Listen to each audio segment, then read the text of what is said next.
Alhamdulillah, alhamdulillahilladzi arsala rasulahu bil huda wa dinil haq liyuzhirahu 'alad dini kulli wa kafa billahi shahida. Asyhadu an la ilaha illallah wahdahu la syarikalah wa asyhadu anna sayyidana wa nabiyyana wa maulana Muhammadan abduhu wa rasuluh la nabiyya ba'dah.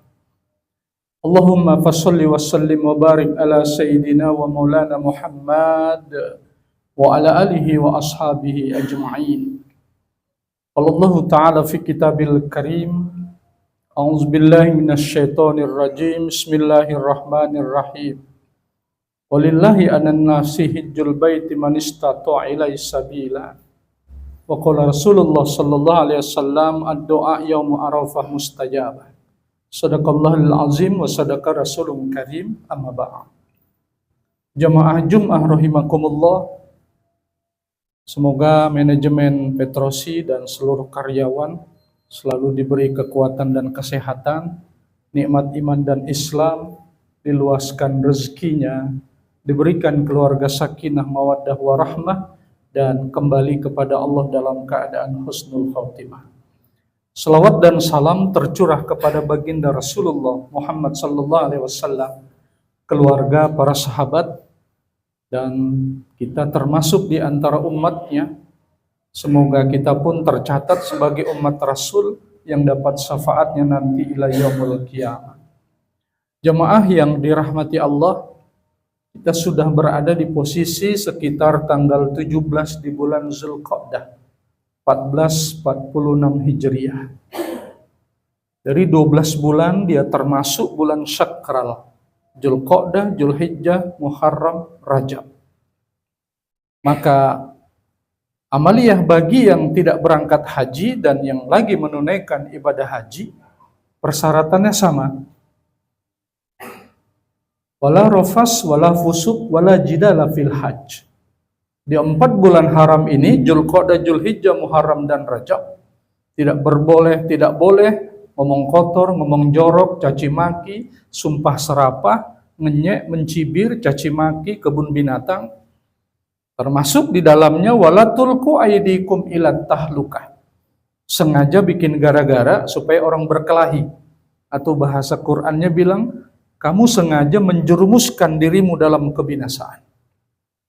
Demikian pula berbuat zolim dan berbuat fasik kepada diri dan orang lain.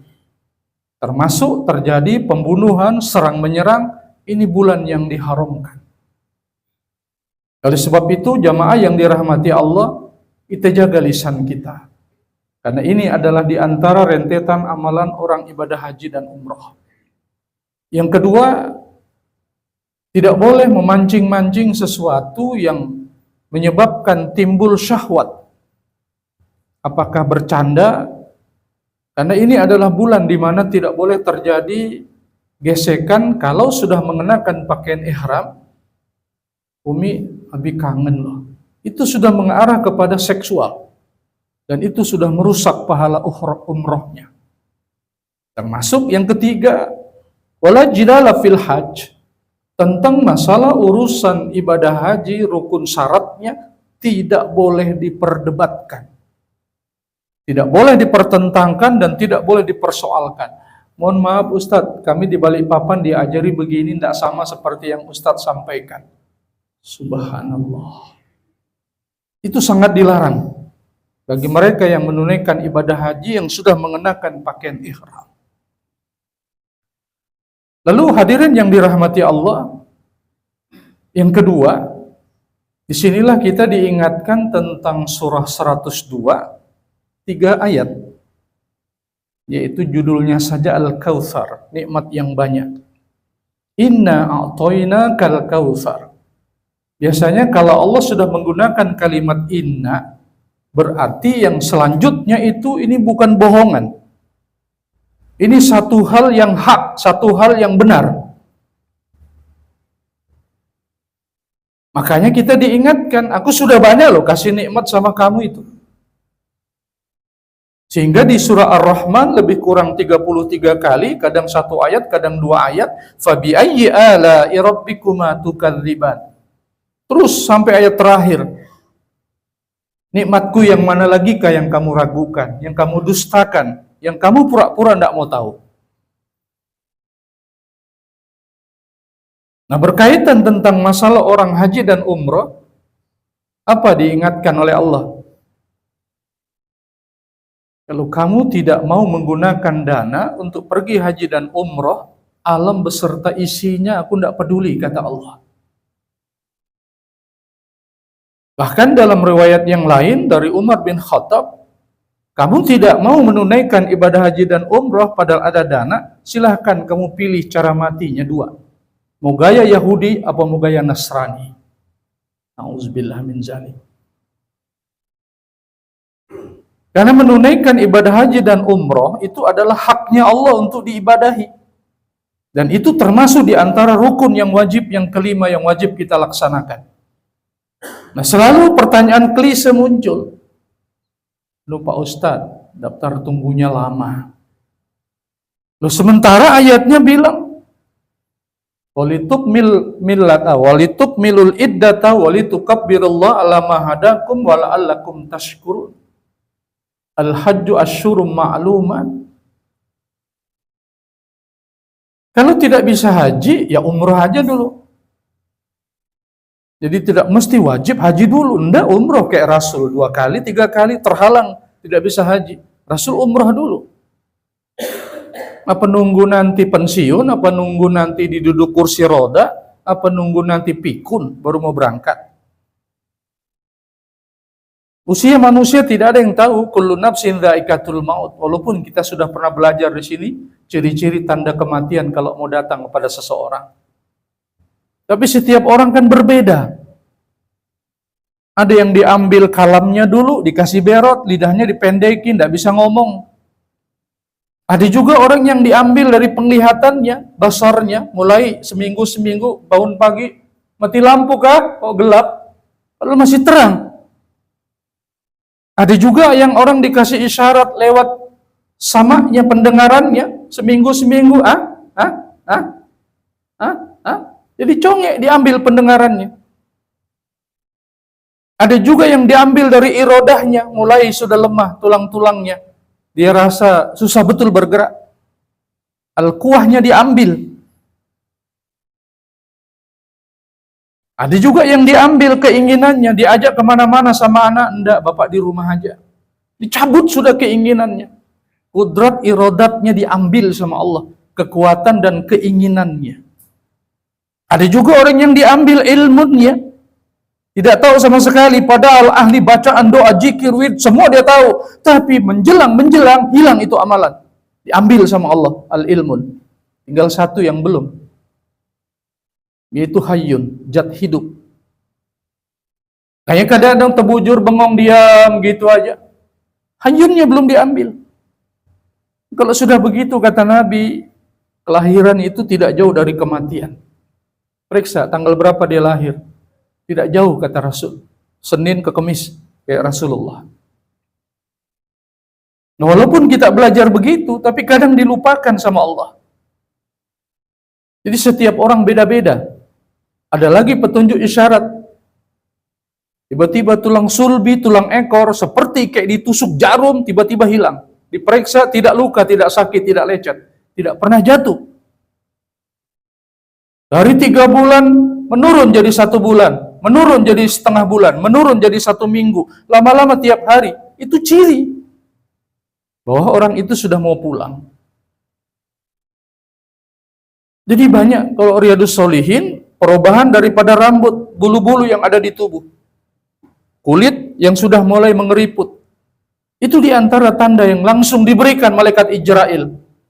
Makanya tidak ada alasan, loh. Sudahkah? Loh kapan anunya? Itu rambutmu, kok kasih putih, kamu semir. Nah oleh sebab itu hadirin yang dirahmati Allah, mumpung masih sehat, ada dana, gunakan segala fasilitas. Pak Ustadz, klise lagi jawabannya. Orang Bugis bilang, dek gaga wereko, belum ada langkah. Kamu pembohong. Surah 22 ayat 27 sudah turun lama kepada Nabiullah Ibrahim alaihissalam al-Hajj. Waktu anak istrinya ditaruh di sebuah padang gurun, beliau bersedih, kayak apa anak beneko ini? Tempatnya sepi, sunyi, tidak ada apa-apa kehidupan di sini. Kata Allah, Ibrahim, panggil, wa'adzim finnas, ya'tuka rijala wa ala kulli domiri ya'tina min kulli fajjin amin. Panggil. Jadi kita tidak tahu ada di mana mama bapak kita waktu itu, mungkin juga beliau belum lahir. Nabi Ibrahim sudah panggil. Mereka akan datang nanti dari berbagai penjuru dengan jalan, satu berjalan kaki, yang kedua menggunakan unta yang kurus. Kalau sekarang untanya dijadi dengan besi yang bisa terbang. Terbukti sekarang. Lalu alasannya apa tidak berangkat? Kalau bayar cash nggak bisa, ikuti pembiayaan. Kalau tidak bisa, ikuti dengan cara pola menabung. Sampai cukup tabungan kita, baru kita berangkat. Jadi banyak sudah disediakan fasilitas itu. Jalan menuju Mekah tidak sulit sekarang. Tinggal kitanya aja. Diniatkan sudah, ikhtiarnya yang belum. Karena belum buka tabungan. Itu bagaimana dengan kurban? Sampai Rasul bilang, fala yaqrabanna musallana. Kalau kamu ada dana, banyak duit, punya kemampuan, lalu tidak berkorban, jangan kamu dekati tempat ibadah kami. Sampai begitunya Rasulullah. Makanya ayatnya kan pendek. Nikmat sudah aku beri, aku minta 2 syarat saja. Fasholli li rabbik. Coba perbaiki dulu sholat. Makanya beberapa kajian di sini kita ajarkan tentang sholat dan hakikat sholatnya. Sebab percuma kalau sholat hanya dikerjakan secara jahir, tapi tidak mengerti hakikat apa yang bergerak, siapa yang berdiri, siapa yang duduk, siapa yang ruku, siapa yang sujud. Kosong. Berarti kita hanya sekedar mengejarkan gugur kewajiban. Sementara isi kandungan di dalamnya tidak ada. Padahal 2945 targetnya apa? Inna sholata tanha anil fahsya wal munkar. Kamu akan dicegah dari perbuatan keji dan mungkar. Tapi sholat yang bagaimana? Itu disuruh perbaiki. Apalagi Nabi bilang sholat itu as-sholatu mi'rajul mu'minin. Kamu naik mi'raj ketemu sama Allah. Begitu ditanya, kamu siapa? Allah di mana? Masih bingung jawabnya. Jadi selama ini yang kamu sembah siapa? Lalu tahu di mana tempatnya? Nggak ngerti. Belajar. Karena Rasul bertemu sama Allah wa inda sidratil muntaha. Lalu muncullah kalimat tahiyat. At-tahiyatul mubarakatus salawatut taibatu lillah. Segala keberkatan kemuliaan milikmu ya Allah. Jawab sama Allah, assalamu alayka ayuhan nabiyyu wa rahmatullahi wa barakatuh. Berlimpah rahmah berkah atasmu wahai kekasihku Muhammad. Nah itu yang suka dibaca hari Jumat. Oleh khotib atau oleh muazzin. Innallaha wa malaikatahu yusalluna 'alan nabi. Begitu caranya Allah bersalawat dengan nabinya beserta para malaikatnya. Diberikannya kemudahan, diberikannya jalan, diberikannya kebarokahan, diberikannya keselamatan. Jadi bukan Allahumma sholli ala, itu selawat kita kepada Rasul. Kalau Allah tidak, bukan begitu selawatnya. Makanya selalu Ustaz Salam bilang, selawat yang diajarkan dalam Islam itu 2. Ada yang secara jahir, bisa kita baca, ada yang secara hakikat, langsung kita amalkan. Ambil, angkat, pakai tangan kanan. Ini kan sudah selawat, walaupun tidak Allahumma sholli ala Muhammad. Kenapa? Nabi yang suruh. Makan minum tangan kanan, jangan berdiri, buka dengan baca bismillah. Itu selawat dalam bentuk amaliyah. Jadi tidak perlu lagi Allahumma sholli ala Muhammad wa ala ali Muhammad. Tidak perlu. Tinggal bismillah aja. Nah inilah yang disebut dengan selawat dalam amal. Nah itu yang banyak kurang kita praktekkan. Ya, masuk ke dalam masjid. Masih adakah yang ingat? Allahumma ftahli abwaaba rahmatik. Atau pakai amalan bulan Ramadan. Ya Allah, aku niat masuk masjid Al-Hijrah untuk i'tikaf. Jadi selama kita datang jam 11 sebelum waktu sholat Jumat atau sholat 5 waktu zuhur, asar, maghrib, isya, subuh, kamu sudah mendapatkan berkah pahala sholat yang kamu tunggu. Itu amalan i'tikaf Ramadan. Kita menganggap udah selesai i'tikaf. Padahal setiap hari kita masuk masjid, tapi tidak niat i'tikaf waktu masuk ke dalam masjid. Rugi kita. berada dalam Ramadan tapi tidak ngerti amalia setelah Ramadannya. Nah, kalau sudah baik sholatmu, kata Nabi, wanhar, kurbanlah. Kurban seperti yang diajarkan Rasul. Begitu dia potong sapinya, ini kurban Muhammad, keluarga Muhammad dan umat yang tidak berkurban tahun ini. Begitu Rasul. Berarti kalau dibilang Muhammad adalah pribadi Rasul, kalau dibilang keluarga Muhammad berarti anak dan istri Rasul, termasuk Siti Hadijah yang sudah meninggal. Masuk di dalamnya. Kalau kita tidak, kalau tidak disebut almarhum Ajidullah, korban dari Indok Baco, almarhum. Jadi semuanya orang mati. Kalau Nabi tidak begitu ngomongnya. Korban Muhammad dan keluarga Muhammad, karena keluarga beliau ada yang hidup, ada yang mati. Jadi tidak perlu disebut orang mati di situ. Kalaupun tadi kamu niatkan potong sapi untuk kurban, untuk mama sama bapak, tahun tidak ada persoalan. Tapi yang kurban yang hidup, bukan yang mati. Karena kurban untuk orang hidup yang hidup. Tidak ada orang mati berkurban. Makanya secara logika, loh ini kenapa almarhum semua daftar 7 ini? Pertanyaannya, kapan ini yang mati kirim ATM untuk anaknya belikan sapi, belikan ini dan itu? Tidak masuk akal. Maksudnya kita ngerti, tapi caranya yang keliru. Karena Nabi sudah bilang, idza mata ibnu Adam in qata amalu illa min salasin. Kalau anak cucu Adam sudah meninggal mati ini, sudah tidak ada hubungan yang hidup dengan yang mati. Kalau mau dibuka, ada sedekahnya enggak yang mati? Atau seke orangnya? Yang kedua, aw ilmun yuntafa'u bih. Dia punya anak-anak soleh enggak yang diajari ilmu? Yang ketiga, auladun soleh. Ada enggak anak yang soleh yang kerja di Petrosi kaya manajer? Ada. Dia berkurban, masuk bapak mamanya. Bapak Arman sekeluarga, selesai. Makanya ada orang boleh sapi, limusin kayak presiden dan sebagainya. Nama presiden seorang, padahal masuk semua juriat-juriatnya itu di dalam. Yang senasab saudara, sesusuan dan hubungan nikah sama dia. Dan itu tidak perlu disebut. Kalau kita di Balikpapan, tidak enak kalau tidak disebut. Itu sudah tradisi kebiasaan begitu. Ya kita hormati saja, tapi tolong diberitahu, sunnahnya tidak begitu. Terakhir, hadirin yang dirahmati Allah, sampai ada hadis yang lemah. Kalau memang tidak bisa potong sapi, minimal ada darah yang kamu tumpah hari itu. Potonglah 1 ekor ayam. Kenapa? Karena semua yang kamu kurbankan, kata Nabi, tidak ada yang sampai. Mau darahnya, mau dagingnya, mau bulunya, yang sampai itu takwa minkum, dan itu di sini, kata Rasul. Dengan niat kita takwa mau berkurban, potong ayam 1 ekor, darah tertumpah. Semoga nafsu kebinatangan akan jatuh ke bumi seperti darah yang mengalir itu. Itu hikmahnya. Barakallahu li wa lakum fil Qur'anil azim wa nafa'ani wa iyyakum bima fihi minal ayati wa dzikril hakim.